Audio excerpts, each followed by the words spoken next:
Hello, everyone. Welcome to Breakdown with Tim and Anne. I am Tim McCarthy, your co-host, and I'm Anne Stott, your co-host. And at Breakdown, we first have a breakdown, and then we try to break down all the things that are breaking down. And since we're living in the midst of so much breakdown, I think we'll start with our own personal lives. We haven't been together in this format in a while. It's been months now. We took some time off, and now we're back at it. And I've seen you obviously in person, which always makes me merry and feeling joy. And but we haven't done this yet. And so since we're launching back up, why don't, Anne, you give us a little bit of an update about how your life has been over the last months or so. Thanks, Tim. Always so good to see you. Yeah. So as you know, I had some work stuff in the spring, and then I went deep into another work thing, which is this Project One Long Earring that I'm a part of, which is a play about a fictional lesbian feminist band from the 70s and 80s that broke up in a storm of drama, and we're trying to get back together. And it's not clear if we'll be able to make it through the drama to get to the music. And we did some shows. We did a show in Boston. And actually, we did 2 shows at Joe's Pub, which went really well. It was very exciting. That was kind of all consuming for about 6 weeks. And I feel one thing that happened was I got away from staying on top of the news as much as anyone can stay on top of the news right now. And I'm really finding, it's funny when you're in a crisis, like it was very clear after the election, there were sort of 2 big responses among the people I knew. One was like, I'm going offline, like, bye-bye. Yeah. And then there were the people like me who were like reading articles around the clock, inside, like trying to like eat it up and like digest and understand. And I'm a little bit in the first category right now. Like I'm definitely reading the news, but like what's happened because I disconnected a little is that like everything fucking freaks me out. Like it's all so disturbing that I kind of like, and I'm like not in the anxiety. I'm like aware of the anxiety, and the attacks on protesters and First Amendment rights and the continued attacks on immigrants, the shootings, it's all so disturbing and overwhelming. And I'm really sitting with myself about like how I want to re-engage. And one thing I've realized is that during the first Trump term, I went to lots of protests and I signed petitions and I sent postcards and all of that. But I also gave myself a project where I was building something. Like I had this really strong feeling that, the environment was going to get fucked on the federal level. And we had to keep moving forward on the local level so that when we came back around, at least in some localities, we would have made progress. And so I think this was before you moved to Provincetown, but I introduced 2 bylaws at town meeting in Provincetown, which passed banning certain kinds of plastic that don't get recycled. And I worked with Laura Ludwig at Coastal Studies, and we started doing a recycling truck at the end of the Carnival Parade. And so I felt like I was working towards something, not just against things.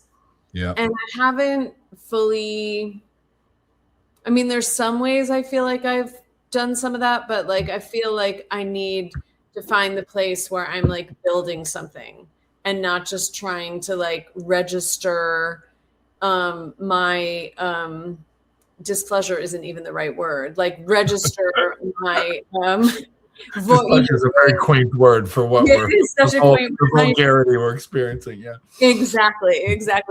But put myself on record as being against what's happening, right? Yeah. So I'm really sitting with that. Like, what is the place, like a place where I want to like work towards something as opposed to against things. And I'll continue to show up against things, of course, because we have to do that and we have to be counted. But yeah, so that's what I'm sort of grappling with and thinking about. How have you been?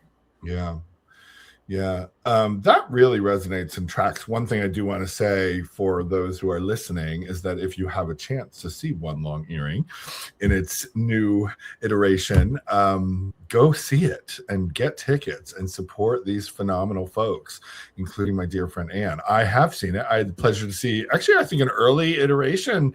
An early iteration. We've done a whole round of rewrites. Like a year ago, right? I think I saw about a year ago, maybe. Yeah.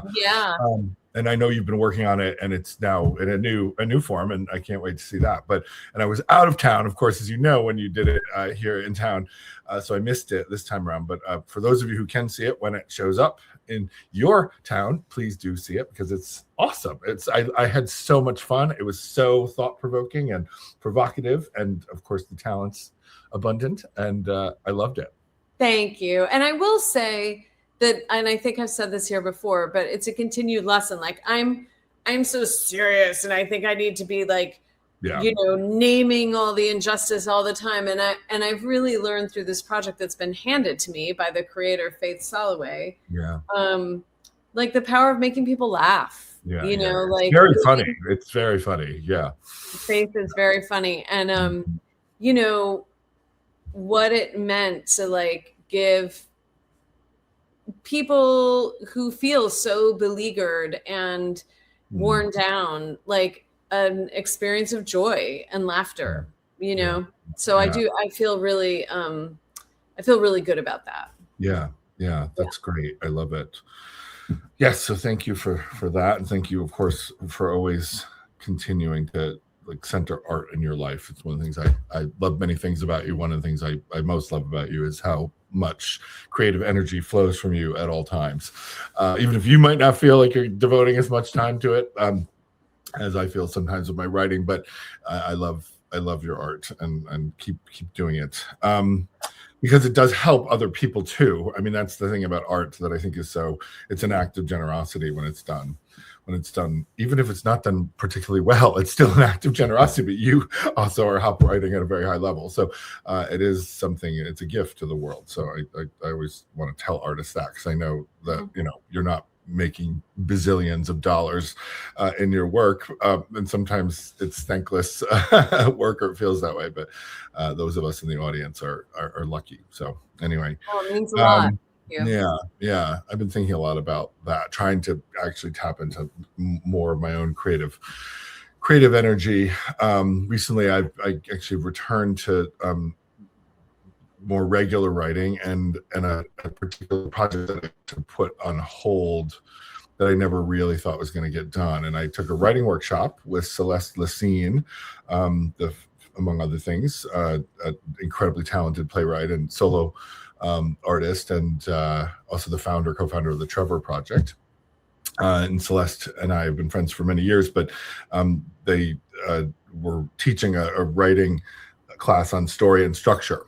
And I said, you know what? I've never done a Fine Arts Work Center workshop. And I had a neighbor of mine who took a poetry workshop last summer and had never written poetry, and he loved it. He's a lawyer, and he was just like, I love this poetry. He's like, I just wrote bad poetry and listened to other people's better poetry, and then I got, I started writing poetry, and it'll get better over time. But he was so inspired by it. He talked about it with such enthusiasm, and it was so clear that this was not something he had ever done.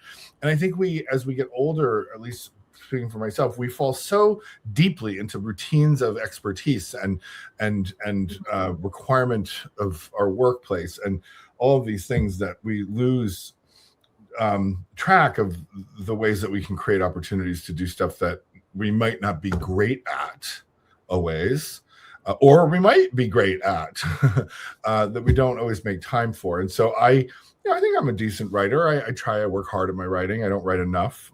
It's always a source of consternation for me and anxiety. both when I'm not doing it and then when I start doing it again, all sorts of things start flowing that have been sort of bound up. But I did return to this project, and it broke wide open for me. The workshop was incredibly generative, and I would say probably eventually transformative. But it took me back to something, and then reimagined what I think this book needs to be. That I never really had the capacity to understand. I understood it, I felt it, and I think part of the struggle of the writing was that it felt so messy to me and incomplete and impossible to complete. And then what I realized was that the challenge before me was a challenge of integrating the various things that feel incompatible. And that's something I want to do. And Celeste said, if you can integrate these things that have caused you and cause all of us tension, that will be such a gift to your readership. And he's like, I think you can do it. And it was just like the permission I needed to get back at it. And now I kind of see things through that lens, a sort of like drive to integrate things that aren't supposed to be together. And I feel like that is something that has like informed my life. Like that's sort of how I live, which is like, let me lean into the mess and then be like, shit, like how do we make this work? And trying to figure out how to do that. And I've done it in other parts of my life. So like, why not in my writing life? And not to be too obscure, but the book is called Stonewall's Children, Learning to Live and Love a Queer History. And it's what I'm calling a queer autobio history, which is a kind of mix of political essay, memoir, and history. And so I'm back at it. And then I also realized that I'm going to use something I've already written, which is a love letter to my niece Malia, who just turned 17, is going to be a senior and going to go through the college process. I'm going to use a piece that I had written, a love letter to her that I published, but she's never read. And I'm going to write a new love letter to her as she embarks on the next chapter of her life. And I'm going to put them together as the end of the book. And so the book starts with a love letter to ancestors, and it's going to end with a love letter to the future. And there's something that's really broken open for me in realizing that that's the arc, and that it doesn't need to end. It needs to settle in a place and then pick up where it will. And she seems like a good place to put that energy. I'm so excited. Yeah, it's super exciting. And I'm back at that. And but to your point, and this maybe gets us to the topic of the Democratic Party, the midterm elections, and all of that. But what you said about checking out or like diving in, right? That initial reaction really did resonate with me, because I think, like you, I went in the direction of like, I'm going to read everything, I'm going to pay attention to everything, I'm going to be the warrior, I'm going to like be out there on the ramparts and leading the resistance. And actually, you and I met in not met in that space, but we, those are spaces we often find ourselves in together. And I don't, there's nothing wrong with that. And I'm glad I did that, but I don't have the bandwidth for that over time. It's unsustainable as a lifestyle. I have come to feel for myself, and that the burnout is real and the toll it's taking is real. And I'm feeling it in my body as well as my heart, my spirit, and my brain. And so I actually have, in the last couple of months, like, I don't ever say his name anymore. We know what I'm talking about. And I don't pay much attention to him. Like when he's talking, it's like the Peanuts adult. Wah, wah, wah, wah, wah, wah, wah, because it's all bullshit.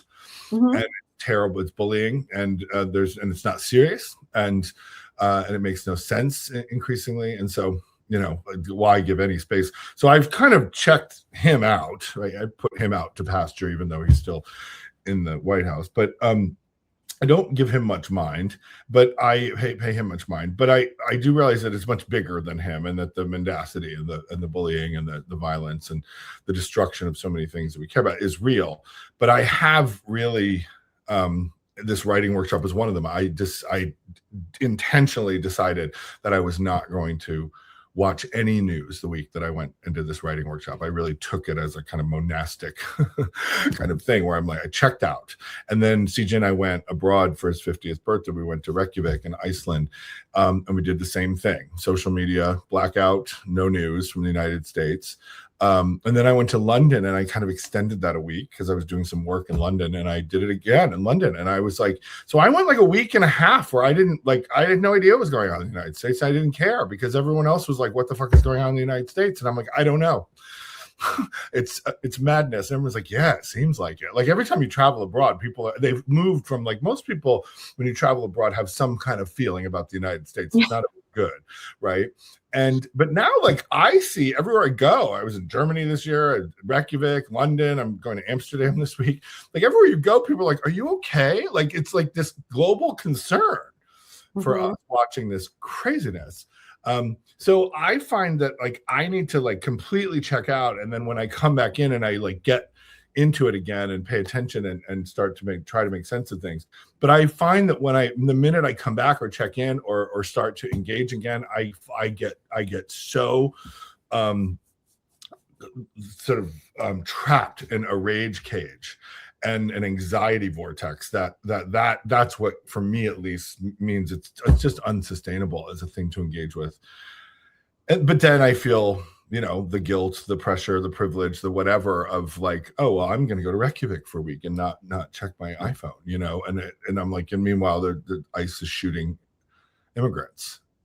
So I know that they're, so I don't know what to do with it. This is something I'm working on in therapy, clearly, but I don't know quite what to do with it. But there's so many people who feel this way. But anyway, your description of how you're handling these things and trying to find things that you can build together, and also crucially build together with other people, right, really tracks and resonates with me. That's something I'm trying to do too. And in fact, when I meet these folks who derive joy from the destruction, I always ask them, I'm like, well, what are you building? Like, what are you building? And if you can't answer that question, and this goes for anybody, it doesn't have to be the people on the other side of us. Some of our people need to answer that question too. Yeah. Like in the Democratic Party. In the Democratic Party, I just want to say that I think, first of all, your whole life is about dealing with these issues, and you're under pressure on so many levels around this. Like, breaks are essential. Yeah. So I'm giving you permission. Thank you. Yeah, they are. But they're not always easy, if that makes sense. I sometimes do feel like, oh, I can't check out for too long because I got to get back to work, But I had a moment where someone asked me, like, how's my summer? And I realized that I had not been to the beach, on a boat, or in a pool at all the whole summer. And I was like, okay, girl, you need to fix that. Like, you live on an ocean. Like, how have you not been in water, like, for instance, or near water? Like, and so anyway, so I was at the pool three times last week, and I did some work while I was there, but I also was able to, like, float away in the deep end. Which pool do you go to? I go to the boat slip pool because you get it with the Townie Pass. For those of you who are listening, don't know what a Townie Pass is. The boat slip resort in Provincetown is a popular place where tea dance is held from 4 to 7 every day through the summer. And townies, those of us who live here full time, can pay $110 and get a Townie Pass. And with that comes free entrance to tea all summer. And they added last year lounge service and towel service at the pool every day from 9 to 3:30. So you can go to the pool all day for free, like, get a lounge and a towel and order a couple cocktails. The cocktails you have to pay for, but and just float away in the deep end. And that's what I do. And it's lovely. And it's the best deal in town. I tell everybody, $110, you can have a free summer at the pool. So that is actually, and by the way, for those who don't know, a view of the harbor. Oh, gorgeous view of the harbor. Absolutely. CJ, it's funny because we went the other day and CJ prefers the ocean to the pool. And so we got a table and I was, like, floating away in the deep end literally for 3 hours. I just got a noodle and I floated for 3 hours. And he just would periodically, like, go down the steps and dive in the ocean and then come back. Wow. So, yeah, it was lovely. We need to do more of that. Lovely. So speaking of the deep end, let's talk about the Democratic Party, shall we? And the midterms. There's so much to talk about. Where do you want to start? Well, I actually want to start with this thing because I know you know who Patsy Rodenberg is, who's my Shakespeare teacher. And, you know, so many of the Shakespeare plays are about power, right? Yeah. And politics. And so she's always, when you're in workshop with her, like relating whatever's happening in these plays to now. But this thing she talks about, I just think it's completely where we are, which is, you know, there's abusing power. Yeah. Which is what the right and the Republicans are doing. Like, and that started before Trump, long before Trump, really. Yeah. I mean, I would say it started a little bit with Newt Gingrich, and then obviously W and Cheney, you know, rewrote the book to claim all this executive power. And then Mitch McConnell, whether he's with us or not with us. God rest his soul. Yes. Yeah. Who knows? Just took it to whole new heights. Yeah. So there's abusing power, but there's also abdicating power or not using power that you have. Yeah. And I think the Democrats have been guilty of that for decades. Oh, that's so interesting. That's a great and that is just as dangerous. Yep. As abusing power. And I want to be clear, like, I think the people causing harm right now are the people on the right, for sure. But we are in this power vacuum on the left. It's just, and in fact, we're seeing what's coming into that vacuum with the Democratic Socialists of America and you know, Mamdani becoming mayor of New York City and leading with such integrity and joy and with, you know, delivering so many results so quickly. Like, oh, we're learning what it's like to govern when you're not beholden to corporations. That's right. Yeah. You know, there's no one he's having to look over his shoulder and, you know, I've backed myself into a terrible sentence.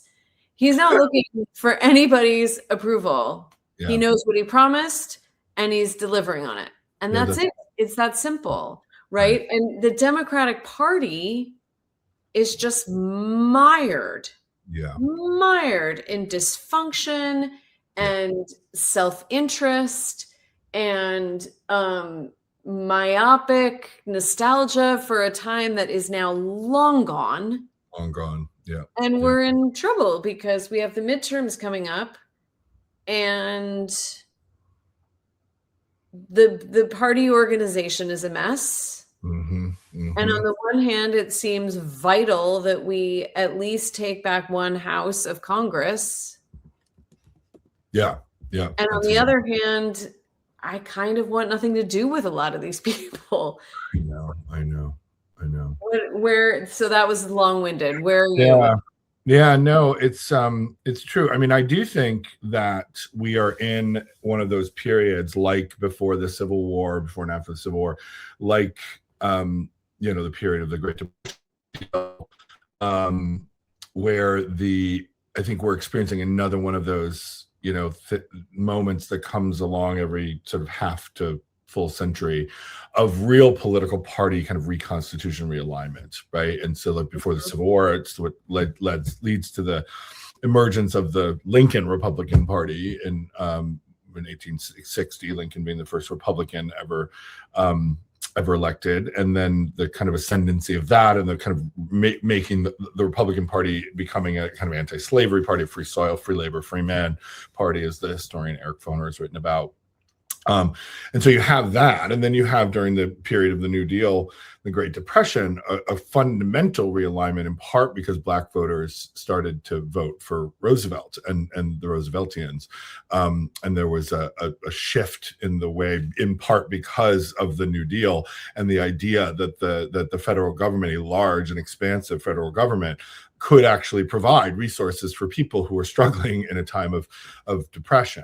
and poverty, and of course a lot of people, including many African Americans, particularly in the South, right, had been impoverished before. There were a lot of people living in poverty before the Great Depression. That's one of the things that we forget about. It wasn't like all of a sudden everybody experienced poverty. There were people who were experiencing poverty forever, because that 40 acres and a mule that was promised to Black folks after the abolition of slavery during the Reconstruction era never came. Right, the 40 acres turns out didn't exist, and the mule died, and so there was a political party shift in that period of time, and so the Democratic Party becomes what it becomes in the 20th century, a sort of party of labor, of civil rights, of helping the emerging and expanding middle class sort of go to college and get a house and these kinds of things, right? So like there have been these moments before, really important precedents of political party shifts, of new parties coming into being, of old parties remaking themselves, right?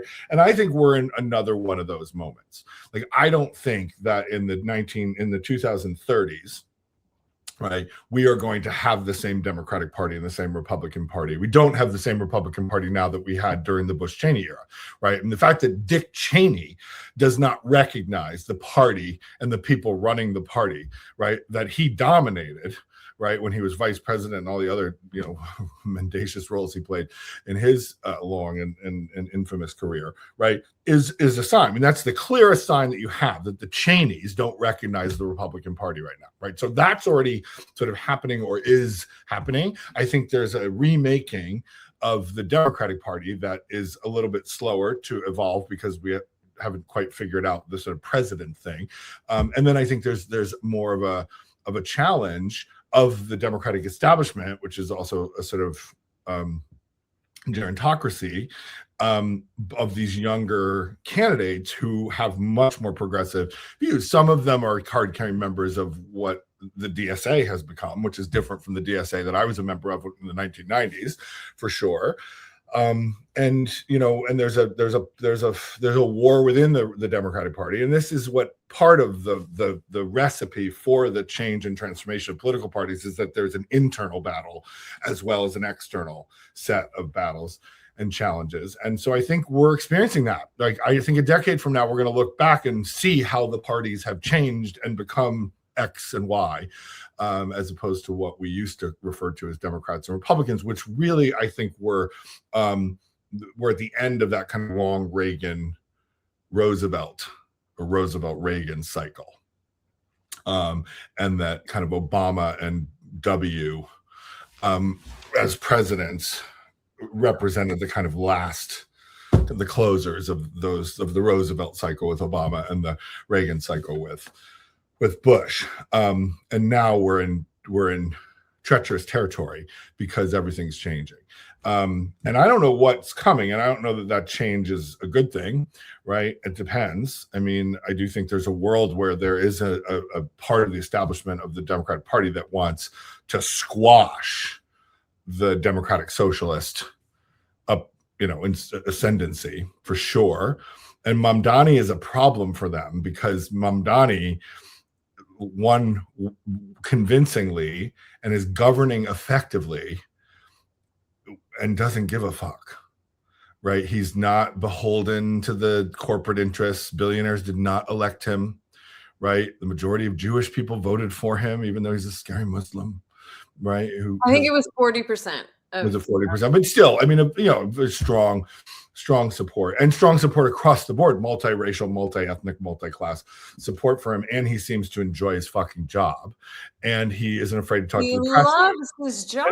And when people say to him, "Hey, you said this," he said, "Yeah, I said this. Here's why." Next slide. Like he said, he doesn't get caught up in these like ridiculous, like acrobatic pretzel-like twists and turns that like Platner and some of these other, or Kamala Harris or any pick your person does. He just gets his job done and does the work. And so he's a problem because like if you want to make him into a monster and a boogeyman, like good luck. Good luck. There are other people, right, who I think are more problematic or more, maybe not quite ready for prime time or, untested and these kinds of things, but he's not one of them. If he's your monster, you're not going to win. And I want your I can't remember if we've gone over this ground before, but why do you think the Chuck Schumers and the Ken Martins and the Hakeem Jeffries, why do you think they hate him so much? Why do you think they are so opposed to his everything? What is it? Because the only thing I can come up with is money. Yeah, he's unbought. And was it Shirley Chisholm who said unbought and unbothered? Was that her quote? Was it? I don't know. Well, I think he's a version of that. I think so are they that corrupt? I think so. I do. I mean, I think that there is a top echelon of donors, and I'm sure this exists in the Republican side. That's not my place or my people, so I don't know as much. But I mean, there's a top tier of Democratic, funders and donors, right, who pay lots of money to be in rooms with the folks. I mean, yesterday there was a fundraiser here for Pete Buttigieg and Maura Healey, right, and it was $500 a pop, and the tickets were, and then there was an additional dinner afterwards with the even fancier people, right, and I know enough of those people, including Pete, who was my former student, Maura, who I played basketball with in college, and I didn't go to the event. First of all, we couldn't afford $1,000 right now to go to the event, and secondly, or if we could, it would have meant like not going on vacation or whatever it happens to be, paying off student loans and all that shit, right? The things that people have to do. And so, but there were a whole bunch of people who paid that. That event was sold out a month ago. And then there was like a private dinner, right? With even more top level folks. So even the people like that are playing that game. Right. And then there's PACs and there's like corporate interests and there's billionaires and all of that. And Mamdani just doesn't play that game. Whether he would have to play that game if he ran for Congress or the presidency remains to be seen. But, he could win and did win the mayoral race in New York City without having to play that game or play it that way. And so I think there's part of it. I also think he's a brown man with radical political positions, and he looks like he's having fun and he's good at his job. And all those things piss them off. I mean, I said to someone the other day, it's not just that, it's not just that people are members of minoritized communities, right? That they're different or they're other. It's that they're different and other and good at what they do. That's what really pisses them off.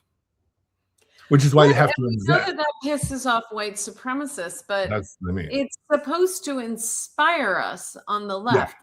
Yeah. This hypocrisy that we have coming from the Democratic Party. I mean, there's so many hypocrisies, starting with Ken Martin running to lead the Democratic Party, specifically on the platform that the autopsy should be released, then withholding the autopsy until there was so much political pressure he had to release it. And then it's not even really an autopsy. It's like some guy just saying some stuff that he thought practically. Like all of that mismanagement and hypocrisy. But wow, I've sort of lost my train of thought. But the hypocrisy of all of these older leaders wanting to wag their finger at the youth. Yeah, the youth is part how of they it. should be involved. Yeah. And how do we get the youth? And we lost the youth to Trump. And here he is getting the youth, and they're sidelining him and rejecting him. Well, frankly, Trump has been better at getting the youth than anybody on our side has been. With the possible exception of people like AOC and Mamdani. But the people, full on better, or if he just got a little better in 2024, so that we talked about it a lot.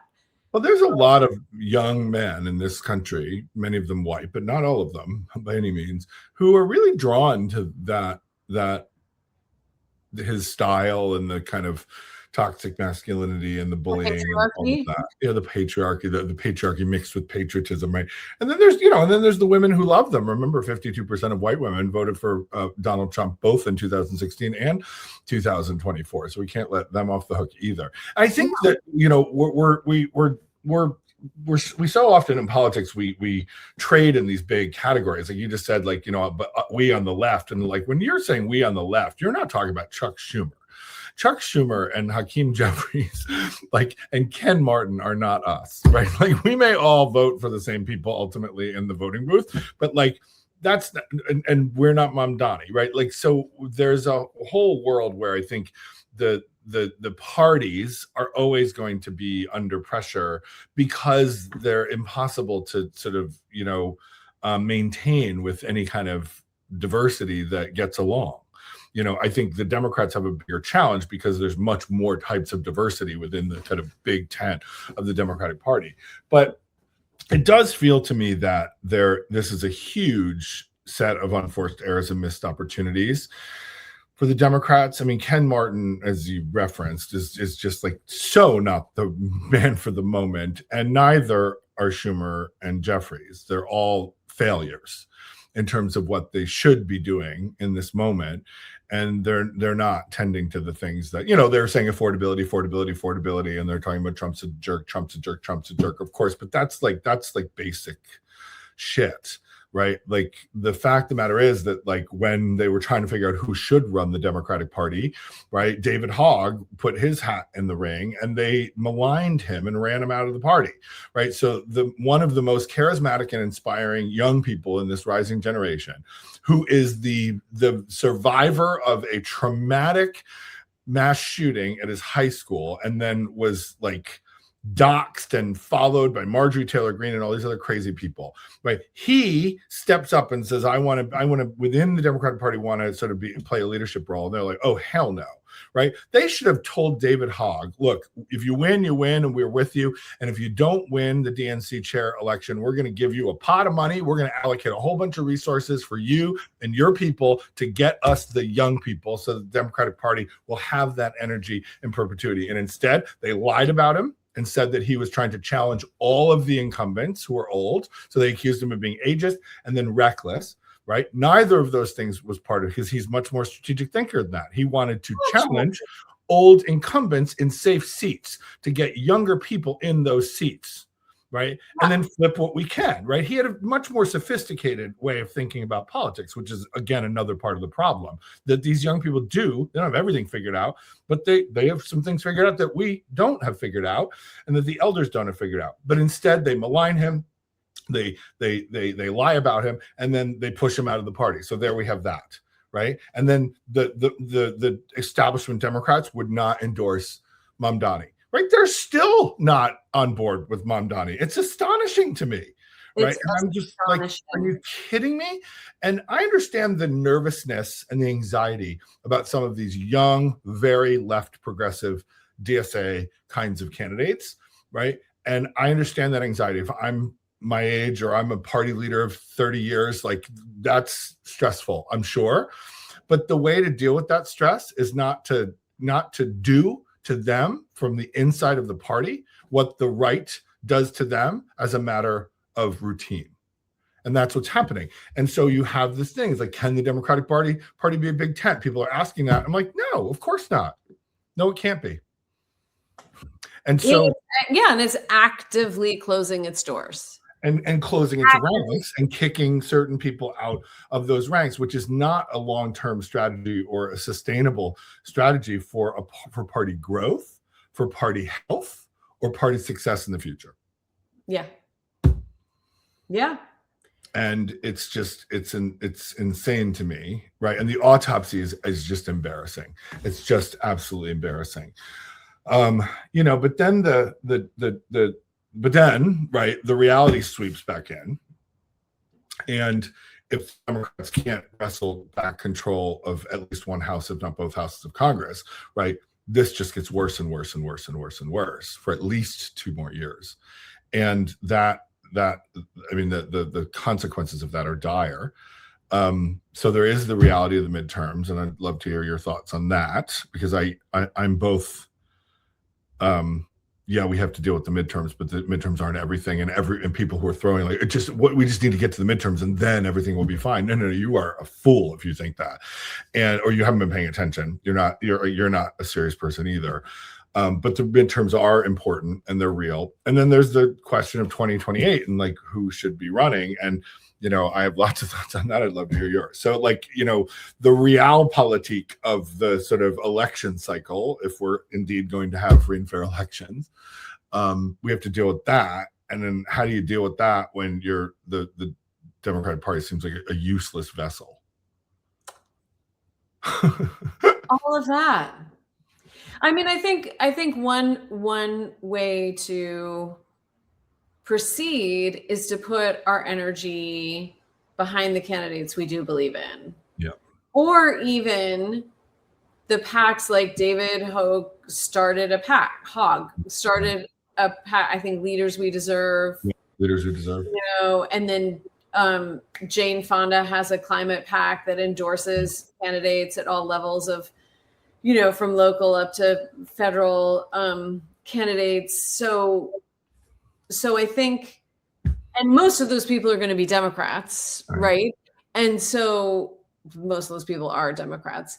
So that's a way to like engage and support without giving a cent to the Democratic Party right now. Like I just can't. And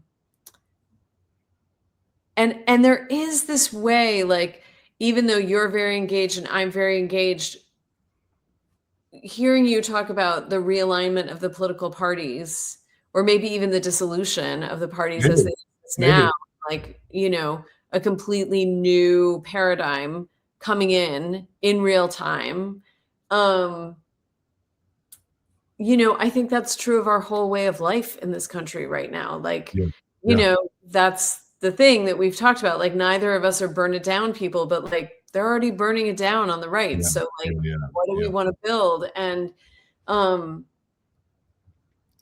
you know, I think I have no illusions that the midterms are going to save us if we win a House. No.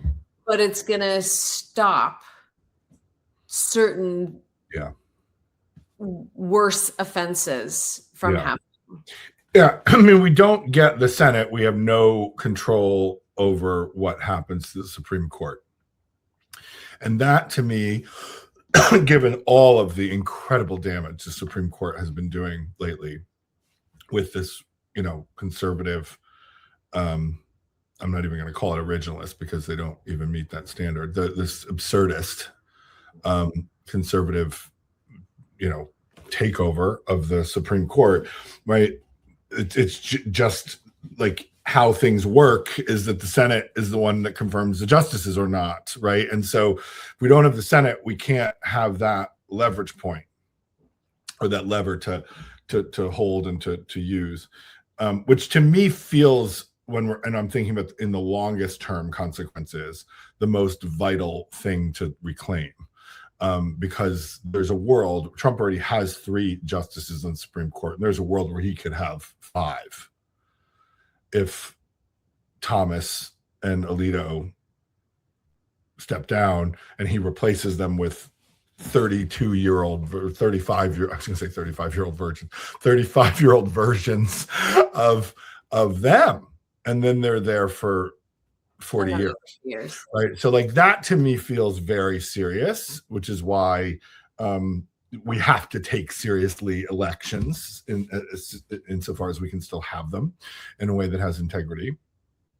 And so there's that. But then, you know, there's also a world where, you know, I think you're right, like supporting the candidates that you believe in and that you care about, who's going to have a shot, and, you know, all of that is, or making sure that you support the candidates who are there, who are doing a really good job, right? Great, that's fine, all well and good. But this, but I will say that you know, when we think then about 2028, because we, you know, before the sort of, you know, coffee is percolating the morning after the midterm elections, right? It'll be the gaming of the presidential election. And, you know, I mean, and then what's that? That's a nightmare. Is that like, we're going to rehash the last one, right? Are we going to, you know, finally deal with the fact that the Bidens owe us a national apology, and Kamala Harris should probably not run again? And, you know, are we going to have that conversation? How long is that going to take? Like, you know, are we going to have a national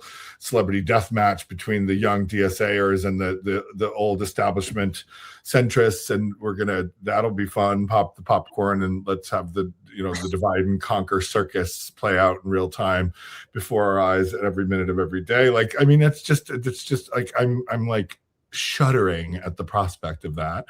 It's profoundly depressing, right? Profoundly depressing. But then I also don't want, I mean, Pete Buttigieg is less progressive than I'd like him to be, but I'd support him if he run. He's very smart. He's capable. I'd like to see a gay president in my lifetime. Like, great. Like he's someone I would be interested in. I don't want him to run in 2028. 2028 is going to be a bloodbath.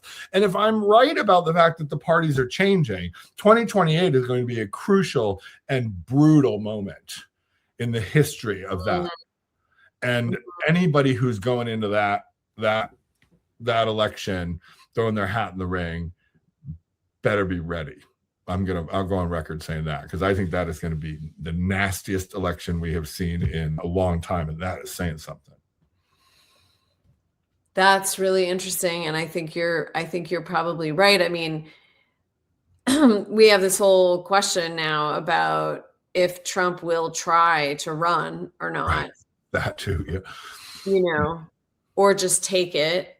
I think there's so many question marks. There are just so many question marks that even engaging, like pretending that someone has an idea of like how the pieces of the puzzle will come into place a year from now, right, to like,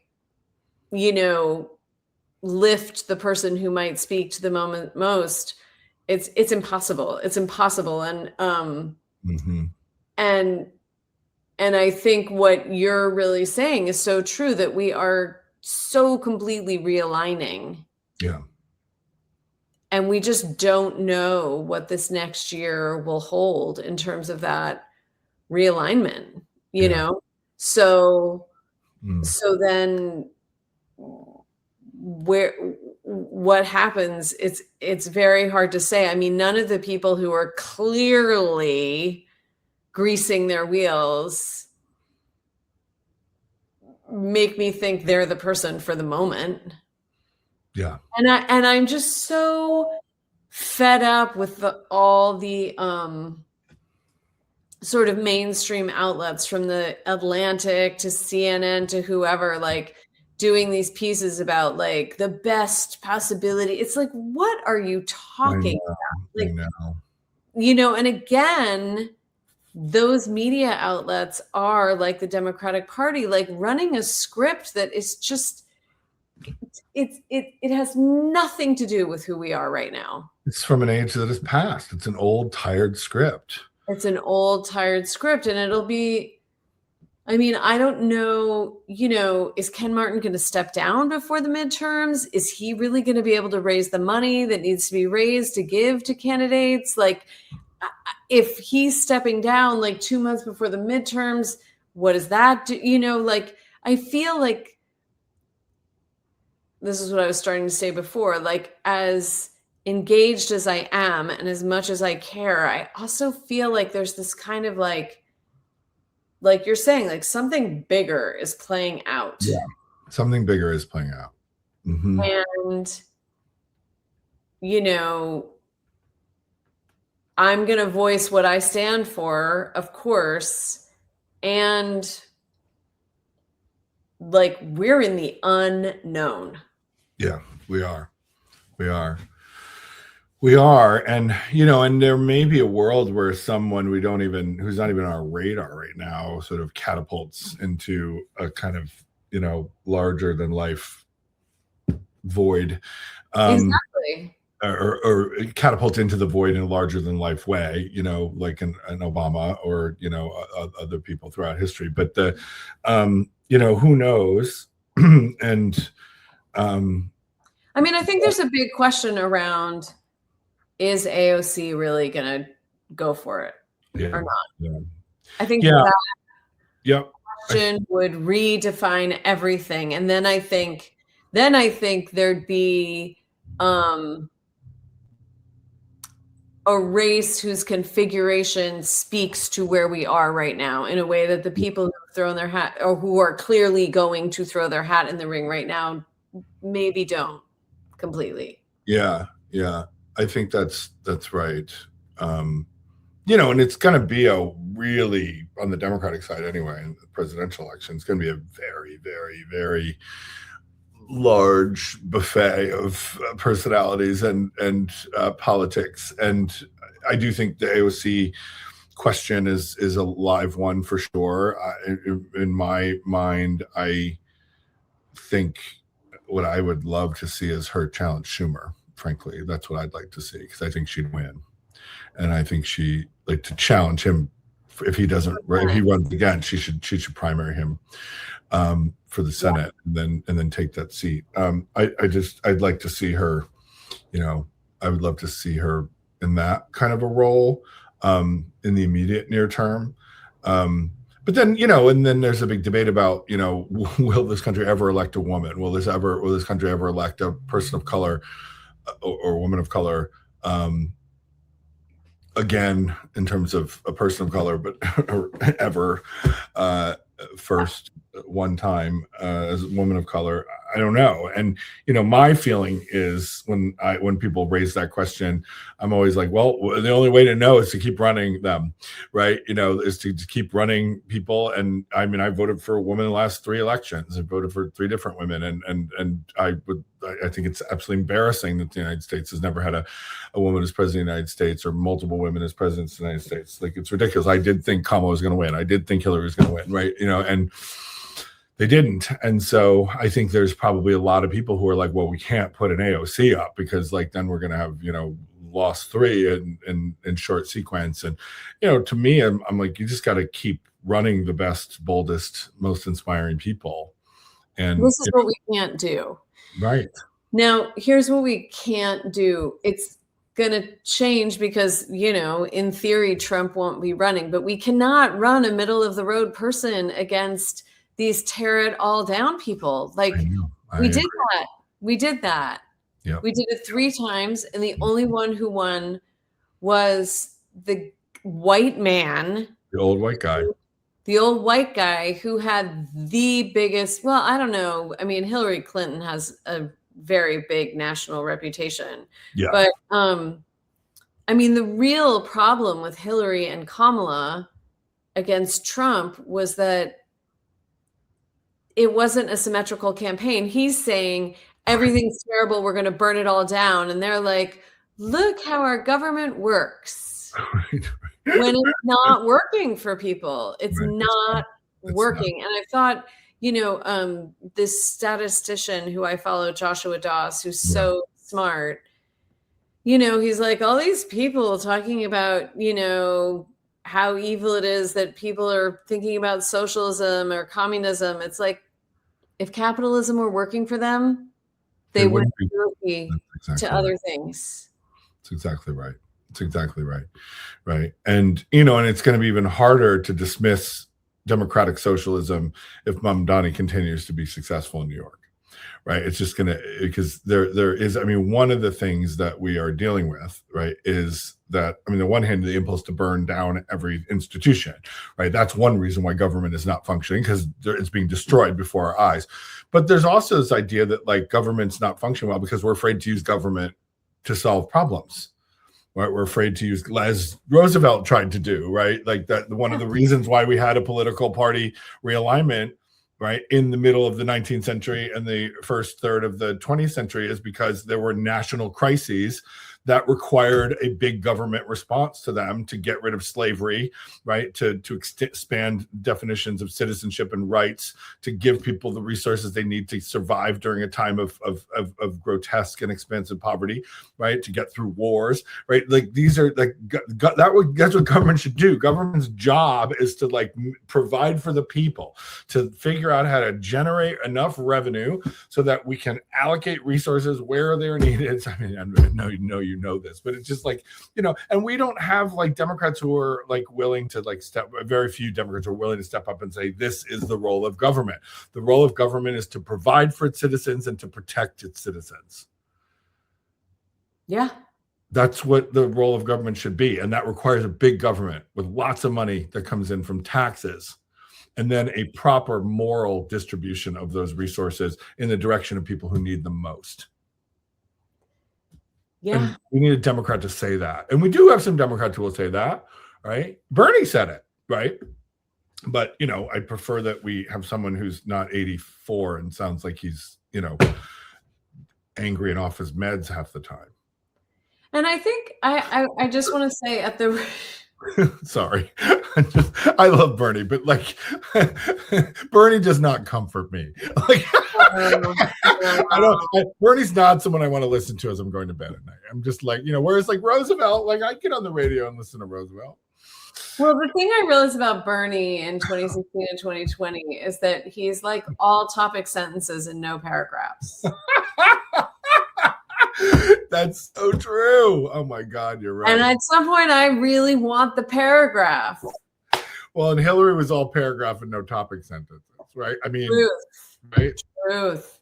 I need some paragraphs too. I'm with you. The other factor, I mean, there's so many factors, right? And then there's all the stuff that's going to happen that we can't even predict. I mean, is this war on Iran really just going to like limp along with him telling us it's over and we've won, but then still bombing them and them still bombing us? And, and there are all these fractions.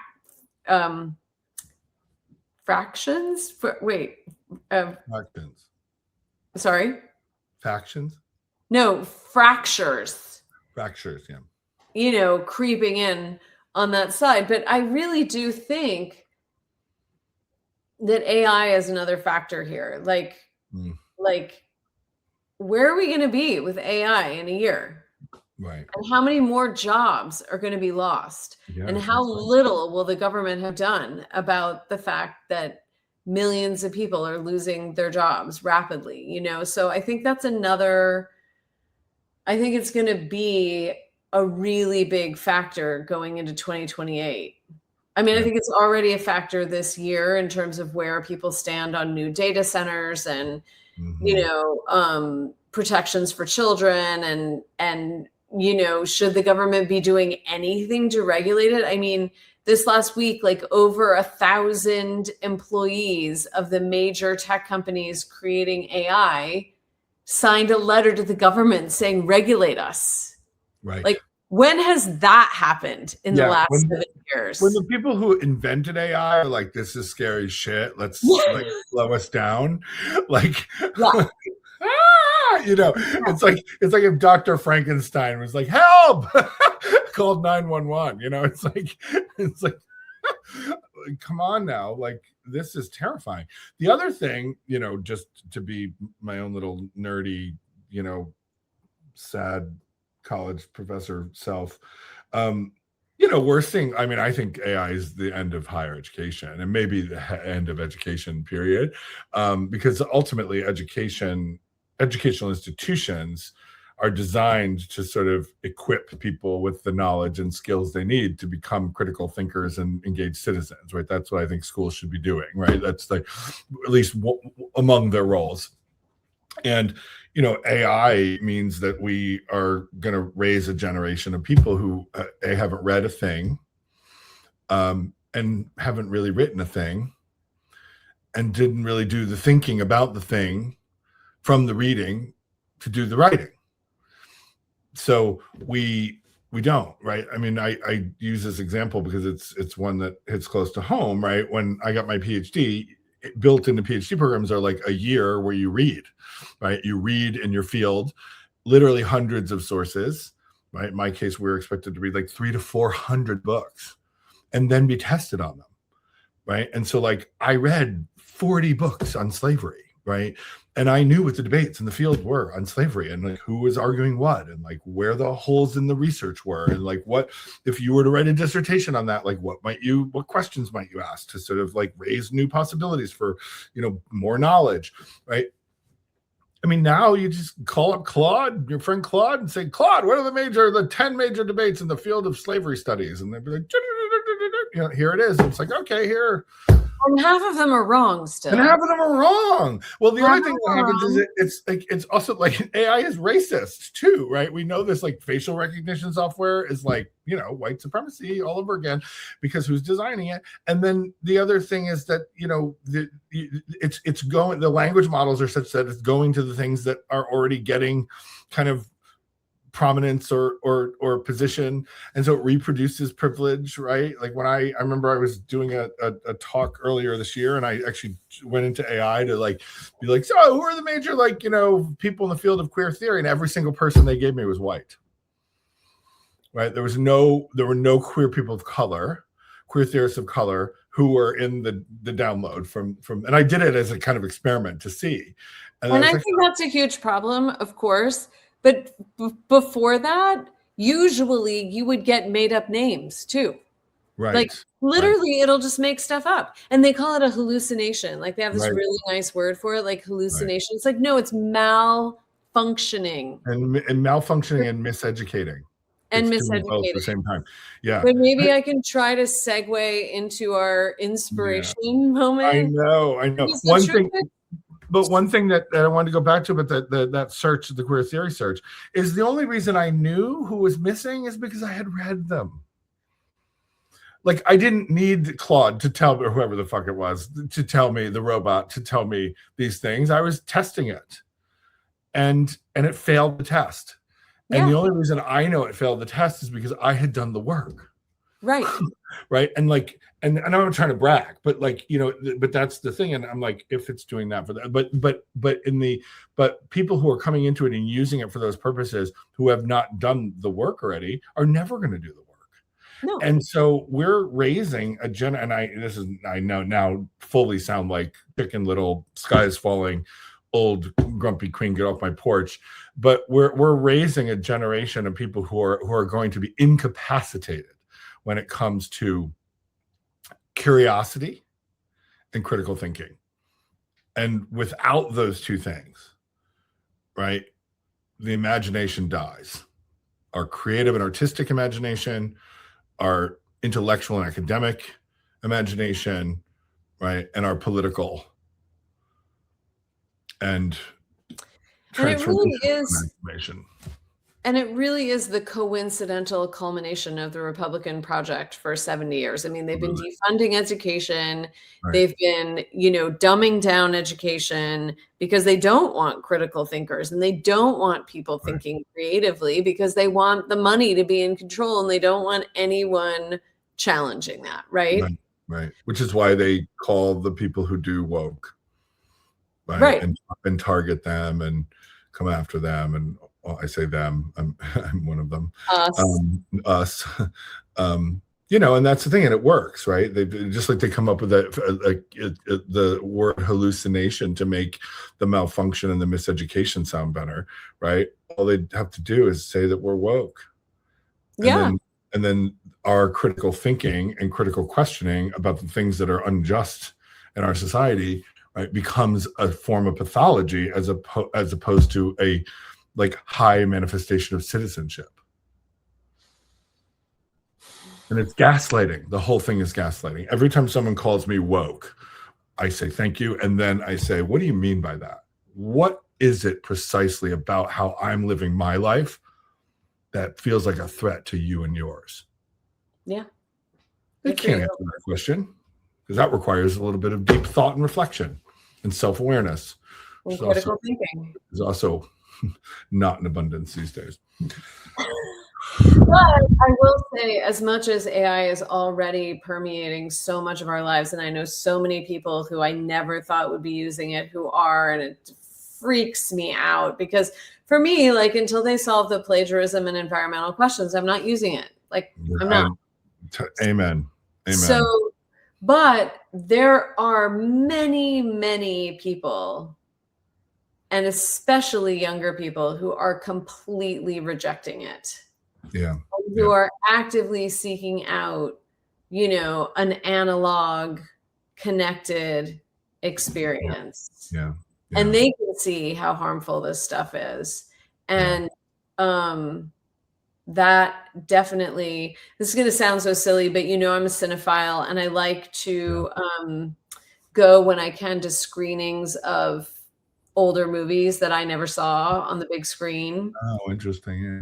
Yeah, because it's so great. So I went to see The Third Man at Film Forum in New York last month. And, The Third Man came out in like 45, 46. And it's with Joseph Cotton, you know what I mean? Not even Humphrey Bogart, you know? Yeah, right. Directed by Carol Reed, who, you know, you have to be a little bit of a cinephile to start knowing who he is. Orson Welles is in it. He makes an appearance at the end. And then Trevor Howard is in it, British actor, great British actor. Great film. It's a great film. And I'd never seen it on the big screen. And there were so many young people there. Oh, interesting. So many young people who want to have this experience of, you know, experiencing a film in community on a big screen with nobody talking, you know, and it's really heartwarming. Yeah. Really heartwarming. Yeah, I love that. And we were, you know, we decided with the name for this episode was going to be Party Time with the question mark. And we obviously have talked about the parties and all the changes that are going on there. But then the idea of like party, like we can actually have fun and experience joy and be, and not just, as you said before, build something together, but actually to come together and experience something together, right, is a kind of, is a form of a party, right? It sounds like you had that in the movie theater. And I actually, CJ and I are going to see a movie tonight. We're going to see Spider-Man, and we love going to the theater too. It's one of the things that we both deeply enjoy, in part because, or for me at least, in part because it is a communal experience. Like, we've gone to the movies together, we've double dated, and all that, and it's always fun to like do that with others. And there's another, getting back to like why art's so important, is that we often do that, right, through art, right? Whether we go to the theater to watch a film, we go to the theater to watch a play or musical, we go to a concert to hear music and listen to it. Last night I was at the Gifford House, and James Jackson Jr., who's starring in one of the ensemble cast of Jack of Hearts Club here, right, who was the Obie Award winning actor from Strange Loop and the ensemble that won the Tony a couple of years ago, and he just did this like cabaret where he joked about it. He goes, the idea of a piano bar makes me nervous, and so I'm just going to pretend that this is a mixtape I'm compiling in front of all of you in real time. And it was like all of us who are Gen Xers, right? He and I are you know, we're all so similar vintage, and I just delighted in that. The whole idea of the evening was like a mixtape compilation, and he was just live, and his voice is lovely, and it's just, and he did all these like reimagined, like, you know, covers of, you know, of you know, Cyndi Lauper and Karen Carpenter and Whitney, and it was just absolutely delightful, and everyone was just there together. Most people didn't know each other, and it was just like, you know, it was like a party together that like manifested, but that was ultimately nurtured by the brilliant talent of an artist. And I'm not an artist per se, you know, I can write, but I'm not a performing artist, although sometimes my lectures are a little performative. But like, there is something about that. Like, you don't have to be an artistic talent to enjoy the party that is inspired by art. Yeah. I love that. Yeah, me too. And it's so needed right now. Yeah, and you're one of those people who does that, you know, and I'm one of the people who buys the tickets and sits there and, you know, luxuriates in it. And I think there is something about that. So, you know, we've both been reading and going to art and these things. We always talk about it, but yeah, what's bringing you inspiration these days? Well, wait, you had a book you wanted to talk about. You're reading something, and then I'll read this poem for you. Yeah, I've read a bunch of things this summer, but one thing I'm loving that I started reading in part because I was describing my experience at the Fine Arts Work Center and the kind of breakthrough I had in my own writing, which is partly memoir.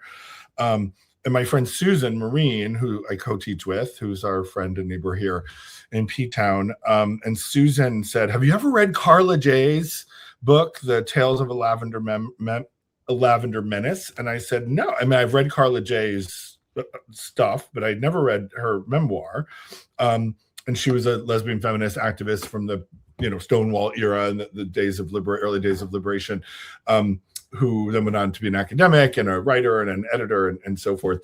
And so I know her work, and I know her, know of her. I've never met her personally. But Susan said, oh, her memoir is one of my favorite memoirs. And it sounds a little bit like what you're trying to do in your writing. So she's like, you should read it. So of course I ordered it and I got it. And it came right before I went to Iceland and to London.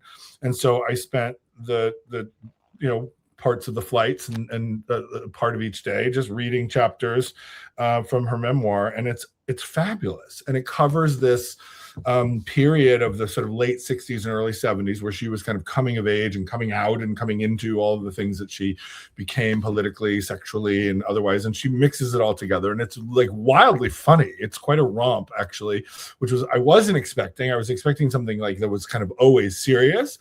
And one of the things that I love about it is that I have laughed out loud throughout the book. And often it's like her describing awkward kind of dating experiences, or like some fucked up thing that happens at a political organizing meeting, or like how the sex just didn't live up to what she thought it was going to work up to, and how like she was too tired to have a threesome. I mean, it's like really, really funny shit, and also like very serious. And it's really focused on these few years of like the Gay Liberation Front and the emergence of kind of lesbian feminism and the Lavender Menace and all of that stuff that was happening sort of in the wake of Stonewall in the 70s, early 70s. And so she's really, it's a wonderful insight. It's a kind of hilarious romp at times and then really serious about other things. But the other thing that she does that I really love, and this is something that I've been struggling with in my own writing, is like, how do you write about the past that has had such a profound influence on who you've become in the present, right? Without kind of blurring the lines of distinction, integrity, right? Between the past on its own terms and then your lens or your way of interpreting that. And I'm not someone who believes that we have to overly compartmentalize, or that the blurring of those kind of lines of distinction is not generative in some ways. But there's also a world where like giving the past its due without like, wrapping it up in your own stuff is important. So one of the things that she does as a structural choice, and the workshop that I did was called Story and Structure, is that at the end of each chapter, which is like a memoir of in real time of the 60s and 70s, she will sort of have like a little, it's clear that it's breaking into this other voice where she talks about kind of reunions with the folks who she had been talking about in the different, consciousness raising circles and the meetings with the GLF and so forth. And that they're often reunions at like award ceremonies or retirement parties or a funeral, or these kind of, or some kind of fundraiser for a modern political candidate or something. And so they're like, it's almost like re-encounters with the people that she had just been narrating about in their kind of present older age. And I love the device of that. I love that each chapter, sort of almost all the chapters, end with that, as she sort of brings us up to date, and then she goes back into the memoir at the beginning of the next chapter. And so it's a really interesting structural choice that like she's clearly like separating them in some way, but also feels that those little vignettes in the present are important enough to have as part of the book. And so I'm searching for the way that different authors are making those kinds of choices. And so I think Susan Rain anticipated that, because she's very brilliant. And I also think, at a most basic level, that more like gay men should read lesbian memoirs of political activists who've changed our lives. So it's also a kind of feminist solidarity exercise and reading practice for me that I think is really important. And I've been telling all of my gay male friends that they should read Carla J's memoir too.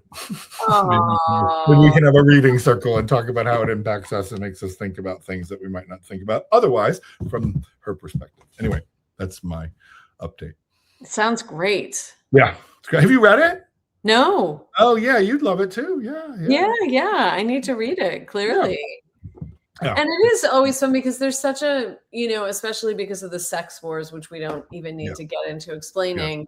Yeah. There is this like way that the lesbian feminists of the 70s get saddled with this like humorless power thing. And it is not true. Like they were having the threesomes and the communes and the, nudist colonies, and they were out there. Yeah, the body dances. I love that. And I actually, given what you just said, I think there was like some of me who went into this, like my expectations of reading it was that it was going to be very serious, and that like what delighted me and surprised me were the moments of kind of like bawdy humor and like kind of like sharp shade that are here too, that I really loved. And I didn't, and so maybe I had actually like internalized a kind of mythology about like people like this, right? And then I read it and I'm like, oh no, this is like these are full lives with like all the dimensions, which like shouldn't surprise me. But anyway, it's been a delight to read, and I've learned a lot too, so which is, win-win. Nice. I have a poem that I want to read. Yes. By this poet, Julia Vinograd, who I didn't know about until recently. I subscribed to a Substack called Poetic Outlaws, and you get a poem in your inbox every day.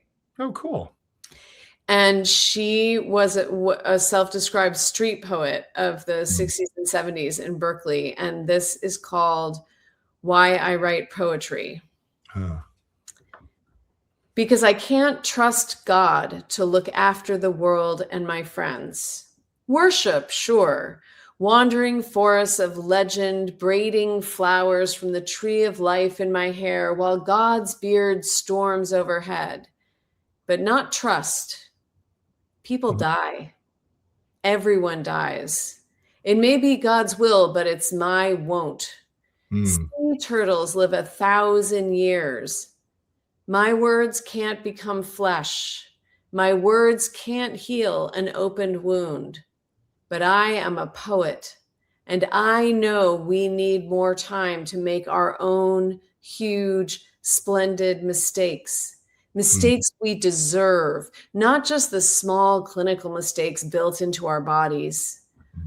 We could have many colored rings spinning around our minds like the rings of Saturn. We could map constellations around a lover's face, and every child could be the Messiah because the world always needs saving.